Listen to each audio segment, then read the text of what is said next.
Bonjour à tous, aujourd'hui on va parler de la principauté d'Andorre, pays petit par sa taille mais fort intéressant. Pour commencer, Andorre c'est où c'est quoi? La principauté d'Andorre est un petit pays enclavé entre la France au nord et l'Espagne au sud. Les frontières terrestres sont de 56 km avec la France et de 64 km avec l'Espagne. La superficie du pays est de 468 km², soit à peu près 2 fois la taille de Marseille et a une population de 77 000 habitants. La capitale est Andorre-la-Vieille, établie à 1023 mètres au-dessus de la mer, ce qui en fait la capitale la plus haute d'Europe. Le pays est divisé en 7 régions. La principauté d'Andorre est située dans le massif des Pyrénées-Orientales, donc forcément, le pays est très montagneux. Constitué principalement de montagnes élevées et d'une hauteur moyenne de 1997 mètres, le point culminant du pays est le Coma Pedrosa, situé à 2942 mètres, et le point le plus bas est à 840 mètres. 62 sommets de plus de 2000 mètres parsèment le territoire, mais aucun n'atteint 3000 mètres. Le pays compte une cinquantaine d'ensembles de lacs de montagne d'origine glaciaire. Leur superficie est généralement très modeste, n'excédant pas quelques hectares. Le plus grand lac du pays est l'Estanis de Jucla. L'accès au pays ne se fait que par 2 routes principales, une côté français et une côté Espagne. Le pays ne dispose d'aucun service public ferroviaire et d'aucun aéroport international.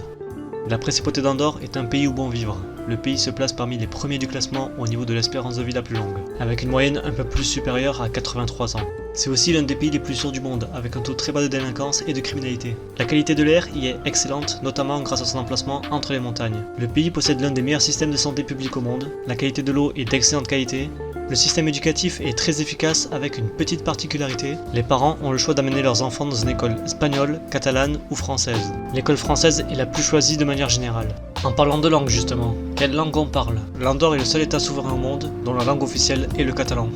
En effet, depuis le 16 décembre 1999, une loi réglementant l'usage de la langue officielle qui se donne pour objectif de préserver l'identité linguistique d'Andorre. Hors tourisme, les langues les plus parlées au quotidien sont le catalan, l'espagnol, le portugais et le français. Au niveau des paysages, qu'est-ce qu'il y a à visiter dans le pays? Le Mirador del Roc del Quai, une passerelle de 20 mètres de long avec un panorama magnifique, avec même un sol en verre pour plus de sensations. Le Madriu Perafita Claror, c'est le seul site du pays à être classé au patrimoine mondial de l'UNESCO, avec 13 lacs d'origine glaciaire dont le lac Essani de Lilia, qui est le deuxième plus grand du pays.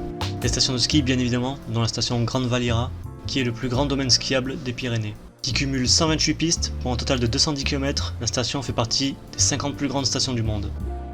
Au niveau des religions, en 2010, 89% des habitants d'Andorre sont chrétiens, principalement catholiques. De plus, 8% de la population ne pratique aucune religion et 1% en pratique une autre. Au niveau de l'économie repose principalement sur 2 formes de tourisme. Le tourisme de passage qui profite des prix plus bas qu'en Espagne ou en France, comme le tabac et l'alcool par exemple, car comme Andorre ne fait pas partie de l'Union Européenne, ils peuvent se permettre de vendre des produits avec une taxation moindre.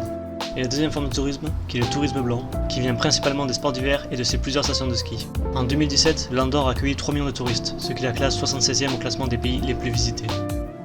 Avant de conclure la vidéo, comme d'habitude, un petit fun fact à propos du pays. Pendant la Première Guerre mondiale, Andorre déclara la guerre à l'Allemagne mais n'envoya aucun soldat au front, ni ne tira aucun coup de feu. Le pays fut oublié lors de la signature du traité de Versailles, et l'état de guerre se poursuivit jusqu'à la signature officielle de la paix en 1958. Voilà, merci d'avoir regardé la vidéo, ça fait plaisir. J'en ai fait d'autres si ça vous intéresse, je vous dis à la prochaine vidéo, peut-être.